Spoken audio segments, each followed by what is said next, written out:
welcome back to our channel. This is Krishna Srija. I'm a BBA LLB first year student. Now currently interning with Lexus and Company. So now we are going to deal with our second part of our Hindu Marriage Act 1955.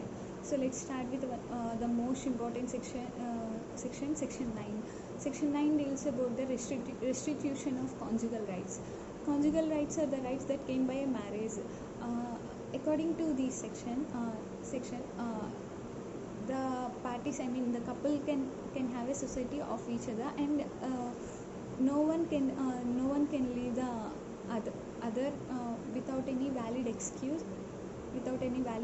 or reason. So if anybody, if among the both of them, if anyone leave the other without reason, and the later can file the petition in district court for restitution of conjugal rights. If the reasons are valid, and if the truth is determined, then can court order for the restitution of these conjugal rights. So basically what this says is, what this section says is that both have the right of each other's custody or society. And the next important section is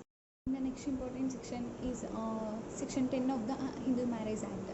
This deals with the judicial separation. It's more like a divorce, but not a divorce. So under this act, the both husband and wife can live separately with the permission from the judicial court. District court, authorized court. So what are the valid grounds for these? Cannot be granted without a valid reasons. Some of the valid reasons for this judicial separation is that the first one is adultery. If any one of the member of the couple is, if anyone between the couple is having an extramarital affairs with someone else, then the later can apply for the judicial separation. And the second one is cruelty. If between anyone, if anyone is facing the cruelty from the other, so then he or she can file for the judicial separation. And another one is desertion. If without informing or without any intimation, if anyone between the couple leaves the other for a period of more than 2 years, then the later can have the right to file a petition for the judicial separation. See, it's almost same like a divorce, but based on some conditions, it's different, slightly different from divorce. See, judicial separation can be applied at any time after the marriage. There is no specific time period for it. It can be applied at any time after the marriage. And the next section is section 11 and 12 deals with the void and voidable marriage. So first, what is void marriage? If the conditions that we discovered in our discussed in our earlier video, that is part 1 of Hindu Marriage Act 1955, in that video there are some conditions for the marriage that are dealt by section 5 of the act. So if any of the condition is missing from that from those points, so the marriage can be considered as void. And the next section is about voidable marriage. So what is voidable marriage? If the all conditions are fulfilled, but the consent, the permission is obtained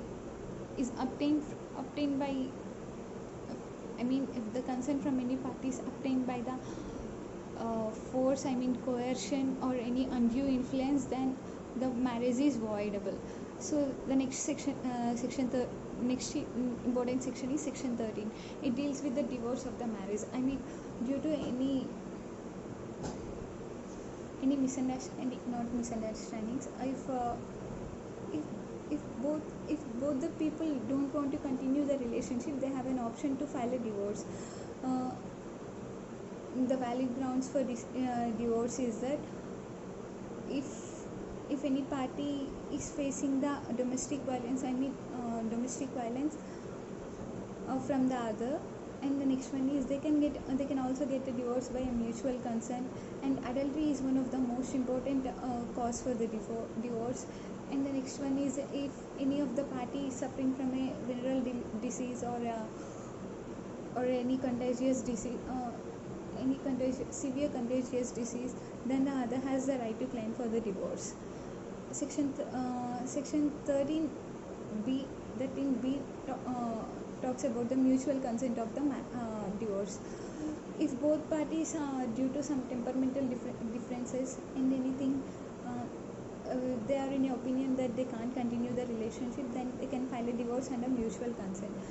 And according to section 14 of this act, divorce can be filed only after the 1 year from the marriage. Before 1 year, no one can file any petition for divorce. So after this divorce, another important section is the section 20. Section 17. It talks about the punishment for bigamy. What is bigamy? Marrying more than one person at a time during when the first one is alive at the time. So the punishment for bigamy is that he can be punished under the section of 494 and 495 IPC. Whatever the provisions and punishments applicable to that section, same is applicable as a punishment for this bigamy. And the next important section is section 25. It talks about the alimony and maintenance. What is the difference between alimony and maintenance? Alimony is a one-time lump sum amount paid to the respondent by the petitioner. Paid to the male party but to the female party. And maintenance is like it should be paid on every monthly basis. Okay. If the female party is having any extramarital affair, or if she married to another one after the divorce, then the petitioner need not pay for the alimony or maintenance. So the next important section is about the custody of the children. Section 26 of the Hindu Marriage Act 1955 talks about the custody of the children. This custody of the children changes from time to time. In the initial stage of the child should be with the mother, and after that their wish and financial position of the parents and the situations in that case, everything taken into consideration for granting the custody of the child. So and one more more important thing is that every petition under this act can be filed in the district court only. So that's how these are the very important sections or provisions of the Hindu Marriage Act 1955. That's all. Thank you.